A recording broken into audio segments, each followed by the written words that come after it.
Once again, welcome to RGL English classes. Today, I am going to discuss about preposition part 2. आज हम discuss करेंगे preposition part 1 पढ़ा चुके हैं। अब बेसिक से एडवांस चलेंगे हम लोग। ओके, आज हम देखेंगे कि ऑन का मतलब पर या ऊपर होता है, अपॉन का मतलब भी पर या ऊपर होता है, ओवर का मतलब पर या ऊपर होता है। आखिर इसमें अंतर क्या होता है, आखिर इसका इस्तेमाल कहाँ किया जाता है, यूज़ कहाँ किया जाता है, ठीक है ना। और ये VVI है सभी छात्रों के लिए, चाहे वो किसी भी बोर्ड की तैयारी करता हो, ठीक है। तो चलते हैं, आगे बढ़ते हैं। देखिए, पहला नंबर पे हम लिए हैं बिटवीन और दूसरा में है एमंग। तो बिटवीन का मतलब भी होता है के बीच और एमंग का मतलब भी होता है के बीच। दोनों में फ़र्क क्या है? दो के बीच के लिए, चाहे दो वस्तु रहे, दो व्यक्ति रहे, दो जानवर रहे, कुछ भी दो आना चाहिए। दो के बीच के लिए हम किसका प्रयोग करेंगे? बिटवीन का। और वही दो से ज़्यादा यानी कि तीन या तीन से ज़्यादा आ जाए तो ऐसी कंडीशन में हम के बीच का इस्तेमाल के लिए किसका प्रयोग करेंगे? एमंग का इस्तेमाल करेंगे। ओके, जैसे कि यहाँ देखिए, आई डिवाइडेड मनी, मैंने मनी यानी कि पैसे को डिवाइड कर दिया, ठीक है ना, बांट दिया। राम एंड श्याम, तो राम और श्याम के बीच, अब यहाँ पे कितने आदमी हैं? दो आदमी है, एक राम एंड श्याम। अब दो आदमी के लिए, दो के लिए हम क्या इस्तेमाल करेंगे? बिटवीन। तो आपका आंसर क्या हो जाएगा? बिटवीन।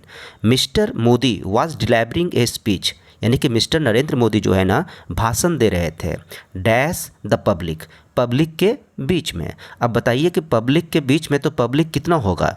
तीन या तीन से ज़्यादा, यानी कि दो से ज़्यादा ही हो जाएगा। तो ऐसी कंडीशन में हम क्या इस्तेमाल करेंगे? एमंग का इस्तेमाल करेंगे। ओके, नेक्स्ट वन है आपका एग्जाम्पल में देखिए, the money was divided dash four sons. अब यहाँ पे मनी को डिवाइडेड किया गया, बांटा गया, कितने लोगों के बीच में? अपने चार बेटों के बीच में बांटा गया। तो दो से ज़्यादा हो गया, तो दो से ज़्यादा के लिए हम के बीच का इस्तेमाल के लिए क्या प्रयोग करेंगे? एमंग का प्रयोग करेंगे। ओके, नेक्स्ट वन चलते हैं। ऑन का मतलब पर होता है, ठीक है, लेकिन ये क्या करेगा? टच, ओके, स्पर्शता का बोध कराएगा। दूसरा है अपॉन, इसका मतलब भी पर या ऊपर होता है, लेकिन ये अमूर्त चीज़ों को बताएगा, मनोभाव का व्यक्त कराएगा। जैसे कि मेरे ऊपर बहुत सारा कर्ज है, जबकि हम उस कर्ज को देख नहीं पा रहे हैं। ओके, अमूर्त चीज़ें हैं, लेकिन हम अपने मन के भाव को बता रहे हैं, ठीक है। ओवर की बात करें हम तो इसका मतलब भी होता है पर या ऊपर, लेकिन इसका प्रयोग थोड़ा ऊपर के लिए किया जाता है। और एभव का मतलब भी होता है पर या ऊपर, लेकिन इसका प्रयोग सबसे ऊपर के लिए किया जाता है। अब कुछ एग्जाम्पल देखते हैं, उसके समझ में आ जाएगा आसानी से। एग्जाम्पल देखिए, कहता है there is a book dash the table. कहता है एक बुक है टेबल पर। तो पर अभी अब आपका ये टेबल है, ओके, और टेबल पर बुक रखा हुआ है, तो इसका मतलब ये हुआ कि ये टच कर रहा है। तो टच कर रहा है तो यहाँ पे किसका इस्तेमाल करेंगे? हम ऑन लगा देंगे। ओके, नेक्स्ट देखिए, a fan is moving our heads. एक पंखा जो है ना हम लोगों के सिर के ऊपर घूम रहा है। अब ये ऑन लगाएंगे तो मतलब टच का बोध कराएगा, पंखा तो टच करता नहीं है माथे से, तो इसका मतलब क्या हो गया? ओवर। और ओवर का इस्तेमाल हम कहाँ करते हैं? थोड़ा ऊपर के लिए। तो हमारी पंखा जो है ना थोड़ा ऊपर ही घूमता है, ठीक है। नेक्स्ट चलते हैं, नेक्स्ट एग्जाम्पल से और क्लियर हो जाएगा। There are a lot of responsibility. कहता है कि बहुत सारी जिम्मेवारियां हैं डैश माई शोल्डर्स, मेरे कंधे पर बहुत सारी जिम्मेवारियां हैं। तो यहाँ पे पर का माने क्या आ जाएगा आपका? तो यहाँ पर का माने अगर हम आपको बोले कि बताइए कि ऑन लगा दे या फिर अप ऑन लगा दे, तो इसका आंसर क्या निकलेगा? ये रिस्पॉन्सिबिलिटी जो है ना ये दिखाई नहीं पड़ रहा है, अमूर्त चीज़ें हैं, लेकिन ये अपने मन के भाव को बता रहा है, इसीलिए यहाँ पे इसका आंसर हो जाएगा आपका अपॉन, ठीक है, अप ऑन हो जाएगा। इसका मतलब पर या ऊपर होता है। ओके, नेक्स्ट चलते हैं। An aeroplane was flying dash our heads. कहता है एक एरोप्लेन जो है ना हमारे सर के ऊपर से उड़ रही थी। अब ये एरोप्लेन नज़दीक रहेगा या सबसे दूर रहेगा? तो सबसे दूर रहेगा, जैसे कि तितली उड़ना नज़दीक में, पंखा चलना नज़दीक में। तो ऐसी कंडीशन में अगर नज़दीक में है तो हम ओवर का इस्तेमाल करेंगे, लेकिन ज़्यादा दूर में उड़े तो वहाँ हम किसका प्रयोग करेंगे? एभव का प्रयोग करेंगे। ओके, नेक्स्ट वन देखिए, एग्जाम्पल है आपका, देयर आर 4 अनमैरिड गर्ल्स। कहता है क्या, डैश माई हेड, मेरे सर पर अभी 4 अनमैरिड गर्ल्स, यानी कि जिनकी शादी नहीं, वो विवाहित लड़कियां हैं। यानी कि कोई आदमी है वो बताना चाह रहा है अपने मनोभाव को कि मेरे सर पर अभी 4 बेटियां रखी हुई है शादी के लिए। तो ऐसी कंडीशन में मेरे सर पर, तो अब तो सर पे लेकर वो घूम नहीं रहा है। ऐसी कंडीशन में वो क्या कर रहा है, मनोभाव को दिखा रहा है, अमूर्त चीज़ों को दिखा रहा है, तो हम अपॉन का इस्तेमाल करेंगे। आई होप कि आप समझ पा रहे होंगे। ओके, नेक्स्ट चलिए, नेक्स्ट देखिए आपका क्या है। एक है बिसाइड और दूसरा है बिसाइड्स, बस एक वर्ड का अंतर है, एस का, ठीक है ना, लेटर का अंतर है। बिसाइड का मतलब होता है बगल में या फिर समीप होता है, इससे क्या होता है, स्थान का बोध होता है। लेकिन बिसाइड में अगर हम एस लगा दिए तो इसके मतलब इसका अर्थ जो निकलेगा अतिरिक्त के सेंस में आएगा, के अलावा के सेंस में आएगा। ओके, लेकिन ये ऐड करेगा, यानी कि जोड़ेगा, एडिशन करेगा। एक और आपका आता है एक्सेप्ट, इसका भी मतलब होता है के अतिरिक्त और के अलावा, लेकिन वहाँ पे वो क्या करता है, माइनस करता है। तो पहले हम इसको समझ लेते हैं। Sita was sitting dash her father, यहाँ पे बिसाइड लगाए हैं क्योंकि सीता जो है ना बैठी हुई थी अपने पिता के बगल में, तो बगल में सेंस आ रहा है, ठीक है ना, स्थान का बोध करा रहे कि पिता के बगल में जो जगह था ना, उस जगह पे सीता बैठी हुई थी। तो हम किसका प्रयोग किए, बिसाइड का। नेक्स्ट चलते हैं। नेक्स्ट क्या कहता है कि राम हैज नो वन, यानी कि राम के पास और कोई नहीं है, बिसाइड्स हर फादर, उसके पिता के अतिरिक्त, पिता के अलावा। देखिए के अतिरिक्त के बाद बात हो रहा है, के अलावा के सेंस में आ रहा है, तो वहाँ पे हम किसका प्रयोग करेंगे, बिसाइड्स का प्रयोग करेंगे। यानी कि राम को अपने पिता के अलावा और कोई नहीं है। No one writes to me, किसी ने मुझे नहीं लिखा, कोई मुझे नहीं लिखता है, बिसाइड्स यू, तुम्हारे अलावा। इसका मतलब क्या हुआ, यहाँ पे के अलावा के सेंस में आ रहा है, ठीक है। अब नेक्स्ट चलते हैं आपका विदाउट। विदाउट का अर्थ क्या होता है, के बिना, ठीक। जैसे कि we can't live without water, हम लोग पानी के बिना नहीं रह सकते हैं। She can't live without her mother, वह अपने माँ के बिना नहीं रह सकती है। आई वॉन्ट टू लिव, मैं रहना चाहता हूँ, विदाउट यू, आपके बिना। ओके, तो विदाउट का मतलब क्या हो जाएगा आपका, के बिना। अब चलिए आगे पढ़ते हैं। पिछले वीडियो में मैंने बताया था कि से का माने और होता है, लेकिन यहाँ पे से जो लेंगे ना, देखिए क्या क्या ले रहे हैं। सिंस का मतलब भी से होता है, फॉर का मतलब भी सेंस होता है, और फ्रॉम का मतलब भी सेंस होता है। तीनों का तीनों समय का भाव व्यक्त करवा रहा है। ओके, एक बताता है आपका पॉइंट ऑफ टाइम, एक बताता है आपको पीरियड ऑफ टाइम, और ये फ्रॉम जो है ना फ्यूचर टाइम को बताता है।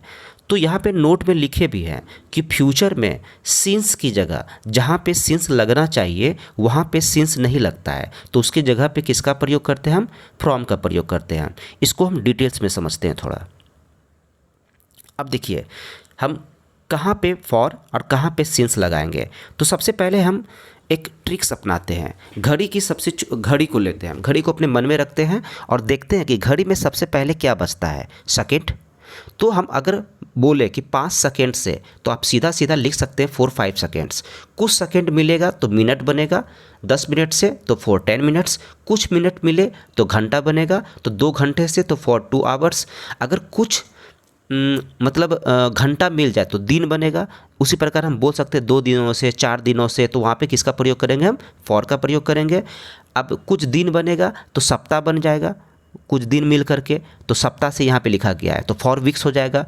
कुछ सप्ताह मिलेगा तो महीना बन जाएगा, ओके, तो फॉर का इस्तेमाल कर देंगे। कुछ महीना मिला तो साल बन गया, साल को वर्ष भी बोला जाता है। जैसे कि यहाँ पे लिखे हम 2000 सालों से, यहाँ पे ईस्वी का बात नहीं कर रहे हम, 2000 सालों से, आज से 2000 साल पहले, यानी कि 2000 सालों से अगर हम ये सेंस में प्रयोग करें तो फॉर का इस्तेमाल करेंगे। ओके, अब थोड़ा सा आते हैं इधर। अब तो घड़ी को हम तो मान लिए अपना, लेकिन घड़ी का एक छोटा सा इकाई ले लेते हैं। अगर घड़ी में से उसी में से बजे का सेंस आ जाए, बजे का 9 बजे, 10 बजे, 12 बजे, 1 बजे, तो वहाँ पे सेंस का प्रयोग किया जाता है। ठीक है, ये हम समझने के लिए बता रहे हैं, ये अब मेरा खुद अपना ट्रिक्स है। अब देखिए, क्या घड़ी में सुबह बजता है, बिल्कुल नहीं, तो हम सिंस का प्रयोग कर सकते हैं, सिंस मॉर्निंग। क्या शाम होता है घड़ी में? नहीं, तो सिंस इवनिंग हो जाएगा। उसी प्रकार अगर दिन है 4 दिन, 8 दिन, 10 दिन, तो हम फॉर का इस्तेमाल करेंगे। लेकिन अगर दिन का नाम आ जाए सोमवार से, मंगलवार से, शनिवार से, ठीक है, ऐसी कंडीशन में हम सिंस का प्रयोग करेंगे। यानी कि सप्ताह रहे तो फॉर लगाएंगे, सप्ताह का नाम रहे, दिन का नाम रहे, तो हम सिंस का प्रयोग करेंगे। उसी प्रकार महीना में आते हैं। अगर केवल महीना रहे 8 महीने से, 10 महीने से, 12 महीने से, 16 महीने से, ऐसे कुछ महीने से रहे तो फॉर का इस्तेमाल करेंगे। लेकिन अगर वही महीना का नाम ले लें हम जनवरी से, 15 अगस्त से, दिसंबर से, तो ऐसी कंडीशन में हम किसका प्रयोग करेंगे? सिंस का प्रयोग करेंगे। आई होप कि ये क्लियर हो गया आपको। ठीक है, कोई भी दिक्कत हो तो आप हमको कमेंट करके पूछ सकते हैं। ओके, नेक्स्ट चलते हैं। उसी प्रकार यहाँ पे लिखे थे हम 2000 सालों से, ठीक है ना, 2000 वर्षों से। लेकिन अब क्या आ गया? 2015 ईस्वी से। अगर ईस्वी आया तो आप क्या लगाइएगा? सिंस। 2024 ईस्वी से तो सिंस लगाएंगे। अगर यही रहता कि 2024 वर्षों से, अगर वर्ष या साल आ जाए तो ऐसी कंडीशन में फॉर लगाना पड़ जाएगा आपको। ओके, उसी प्रकार आता है आपका जैसे कि बचपन से, तो सिंस चाइल्डहुड लगा सकते हैं। ठीक है, जवानी से सिंस यंगहुड लगा सकते हैं। ठीक है ना, बुढ़ापे से तो ओल्ड एज, ऐसे होता है सिंस। ठीक है, अब कुछ एडवांस लेवल पे जाते हैं हम। देखिए, गत का और पिछला का मतलब होता है लास्ट। गत भी बोल सकते हैं, पिछला, पिछली, पिछले, ऐसे भी बोल सकते हैं। अगर ये वर्ड लगा किसी में भी तो सीधा सीधा हम सिंस का प्रयोग करेंगे, चाहे वह दिन ही क्यों ना हो, महीना ही क्यों ना हो। अब इसका अंतर समझिए, तुरंत समझ में आ जाएगा आपको। देखिए क्या कहता है, 2 दिनों से। ठीक है, तो हम ऊपर में समझा दिए थे, दिन रहे, महीना रहे, साल रहे, ठीक है ना, तो फॉर का इस्तेमाल कर लेंगे। ठीक है, लेकिन यहाँ पे देखिए क्या कहता है, यही 2 दिन के पहले हम गत लगा दिए, तो अब गत आने के बाद इसका मतलब क्या हो गया, यहाँ पे फॉर का इस्तेमाल नहीं करेंगे। तब किसका इस्तेमाल करेंगे हम? सिंस का। तो सिंस लास्ट 2 डेज हो जाएगा। उसी प्रकार 8 महीने से, सीधा सीधा 8 महीने से है तो फॉर 8 मंथ्स हो जाएगा। लेकिन वही 8 महीने में पिछले लगा दिए, यानी कि गत या पिछला आ जाए, चाहे कुछ भी रहे, आपको क्या प्रयोग करना है? सिंस का प्रयोग करना है। ओके, अब कुछ एग्जाम्पल ले लेते हैं। देखिए क्या कहता है, she has been playing dash morning. अब बताइए कि अब यहाँ पे हम सिंस का प्रयोग कर दें या फिर फॉर का इस्तेमाल करें। ठीक है, तो अब मॉर्निंग की बात करते हैं। क्या मॉर्निंग आपके घड़ी में बजता है? तो नहीं। अगर घड़ी में नहीं बजता है तो आप सीधा सीधा सिंस लगा दीजिए। उसी प्रकार Ram had been reading 2 days. दिन आ रहा है, दिन का नाम नहीं आ रहा है। अगर दिन का नाम आता, देखिए यहाँ पे लिखा गया है कि 6 दिनों से, 8 दिनों से, 10 दिनों से। अगर दिन केवल आ रहा है, दिन, घंटा, महीना, साल, तो फॉर का इस्तेमाल करेंगे। लेकिन अगर उसी में से दिन का नाम आ जाता, सोमवार से, शनिवार से, जनवरी से, महीना का नाम आ जाता, साल का नाम आ जाता, ऐसी कंडीशन में हम सिंस का इस्तेमाल करेंगे। ओके, तो देखिए इसका एग्जाम्पल,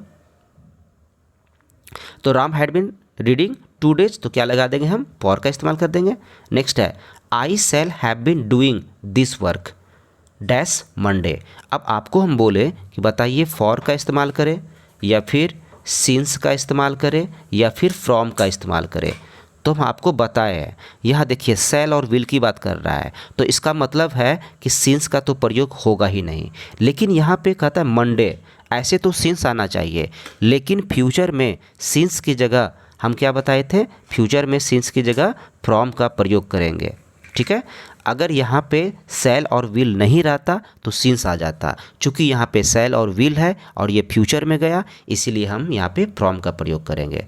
नेक्स्ट देखिए example, they have non us dash last 3 years. देखिए अगर केवल 3 ईयर्स रहता तो हम फॉर लगा देते, लेकिन उसके पहले क्या आ गया? लास्ट, तो यहाँ हम किसका यूज करेंगे, सिंस का इस्तेमाल करेंगे। अब आपके मन में आ रहा है कि सर हम फ्रॉम का इस्तेमाल क्यों नहीं कर सकते हैं, क्योंकि फ्रॉम फ्यूचर टाइम को बता रहा है। फ्यूचर टाइम को बताने के लिए हम फ्रॉम का इस्तेमाल करेंगे, वो भी किसकी जगह, सिंस की जगह। चूँकि यहाँ पे तो फ्यूचर है ही नहीं। आगे देखिए, you will be absent dash January. अब बताइए, अगर आपको बोले हम कि आप सिंस लगाइएगा या फिर फॉर लगा दे या फिर फ्रॉम लगा दे, तो सबसे पहले देखिए फ्यूचर की बात कर रहा है। अब फ्यूचर जनवरी है और ये महीना का नाम है। ऐसे तो महीना के नाम के लिए सिंस का प्रयोग किया जाता है, लेकिन फ्यूचर में सिंस की जगह हम किसका प्रयोग करेंगे, तो सिंस की जगह फ्रॉम का प्रयोग करेंगे। अगर आपको समझ में नहीं आ रहा है तो एक बार फिर से वीडियो देखिए, आपको बिल्कुल समझ में आ जाएगा। एकदम इजी लैंग्वेज में समझाया है आपको, ठीक है। आप इसको बैठ करके एक बार अच्छे से देख लीजिए और कॉपी पेन ले करके कॉपी में लिख लीजिए, नोट्स बना लीजिए, आपके लिए बेनिफिट होगा, क्योंकि नोट्स बनाने से आपको आधा से ज़्यादा याद हो जाएगा, ठीक है। और thanks for watching this video.